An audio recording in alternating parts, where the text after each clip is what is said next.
Hello everyone, we are Will and Alex and today we're in Amsterdam. In this video we're going to cover how we got there, where we parked, where we stayed, and what we did. How we got there. We went to the Netherlands for the Tulip Festival in April of 2022. We drove our own car and spent 3 nights in Alkmaar and 2 nights in Amsterdam. If you fly, there are trains and taxis from the airport that can get you into downtown in 20 to 30 minutes. Parking in Amsterdam is virtually impossible, which is why there are so many park and rides. We parked here when taking the train in from Alkmaar and here when going into Amsterdam. The park and rides are a bit tricky with how you pay. It can be as cheap as €1 per day if you use your train ticket correctly. I'll put some links below that explain it further. Where we stayed. As I mentioned, our first 3 nights were in Alkmaar. We were there to visit the cheese market, which happens from the last Friday in March to the last Friday in September. It was more quiet than Amsterdam and a bit more affordable as well. The direct train from Alkmaar to Amsterdam takes about 30 to 40 minutes and costs around €10. The last 2 nights we stayed a bit closer to Amsterdam at Hotel New Kit. It is in a good location right next to the train stop and technically has parking for about €20 a night. Obviously, it's ideal to stay in the city center, but when we booked, everything was super expensive. Busy day, busy day. What we did. We spent 5 days total on this trip to the Netherlands. 1 day was spent in Alkmaar at the cheese market, and another day was spent at the Keukenhof Tulip Gardens. It was definitely one of those bucket list experiences, and we'll link a video on it soon.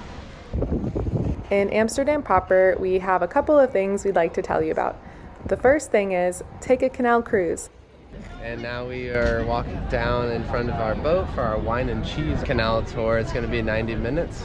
Beautiful weather out here. Really looking forward to this boat tour on this lovely day. Mom's still here. There are a ton you can book online. We chose a wine and cheese cruise from Viator for $33 and it was totally worth the money.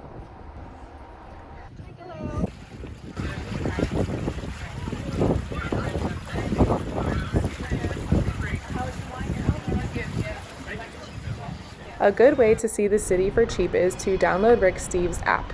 On it, he has 2 walking tours of Amsterdam, one all around the city and one all around the red light district. We each put in a headphone and spent a few hours letting Rick show us around. We also made a pit stop to try some Jenever, or Dutch gin. The juniper-flavored liqueur has been distilled here for centuries and even predates British gin. We went here, which translates to the 3 little bottles.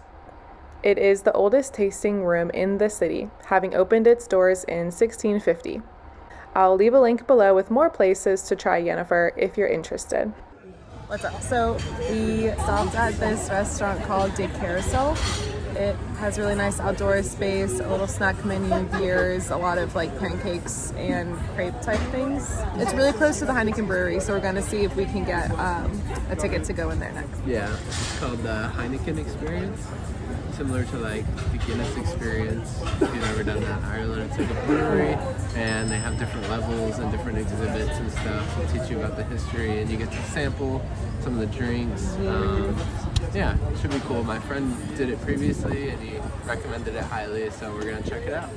Definitely a tourist thing to do, but we like beer and we're here, so we are what we are. When in Rome. If you can, book your time slot ahead of time and spend an hour or 2 learning about and tasting Heineken. And yes, it does taste much better in Amsterdam. The experience includes a comprehensive museum about the history as well as a deep dive into the brewing process. We've been on a lot of brewery tours and this one probably had the most extensive use of technology. There are a lot of immersive experiences and projections too, which made it pretty fun overall. In the end, you get 2 free drinks at their bar area. Good morning, day 2 in Amsterdam. We're here on a Saturday morning. We're gonna find some breakfast. Of course, you'll have to eat. There are a ton of places to choose from, but we made sure to stop and get a yummy waffle and lots of different types of cheese.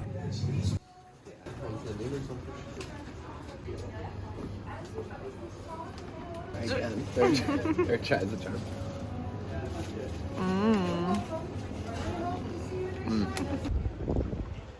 Also, shout out to this place for having a killer eggs Benedict. We also spent a good amount of time on the Kalverstraat, one of the main shopping streets. It'll pop you out at the Muntoren, where you'll find stalls and stalls of flowers and bulbs and vases. I had my eye on these tulip vases the entire time I was there. If you're wanting to fly home with some bulbs, you can ask the vendors which ones have been approved by customs.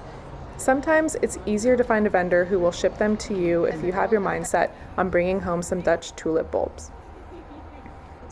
A couple of things we didn't have time to do but are still on my list include the Anne Frank House. Make your reservation as soon as possible, like right after you book your plane ticket.